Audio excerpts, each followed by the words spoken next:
Bonjour, nous allons essayer dans cette vidéo de répondre à une question que vous êtes obligatoirement posée puisque vous êtes venu sur cette appli. C'est pourquoi fais-je une polyarthrite rhumatoïde? Alors cette question, je vais pouvoir y répondre que très partiellement parce qu'on ne connaît pas tout à l'heure actuelle. Il y a deux grands éléments. Un, la génétique. Tout le monde n'est pas capable de faire une polyarthrite rhumatoïde, il faut un terrain génétique particulier. Et vous dites peut-être que, oui, mais alors moi j'ai personne avec cette maladie dans la famille. Alors effectivement, la récurrence dans une même famille est relativement faible.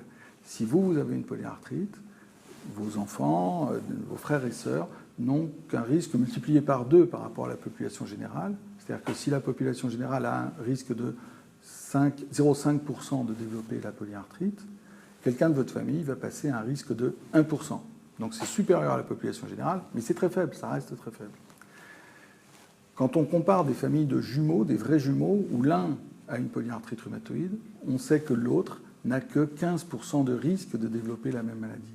Pourtant, des vrais jumeaux, ils ont non seulement le même patrimoine génétique, mais en plus, ils ont budulé à la même mamelle, ils ont sucé les mêmes jouets quand ils étaient enfants, ils ont eu la même alimentation pendant toute la période initiale de leur vie, ils ont fait les mêmes maladies infectieuses, ils partagent énormément d'environnement.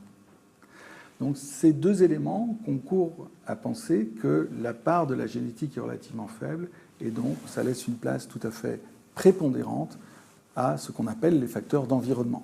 Ces facteurs d'environnement, ils sont divers.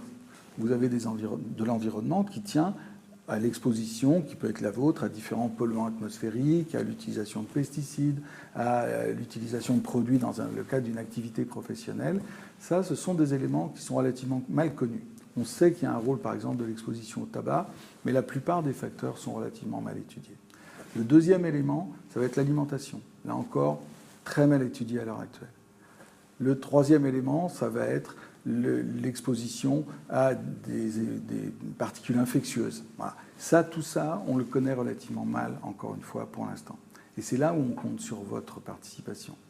Sur cette application, vous allez trouver des références à des questionnaires de recherche.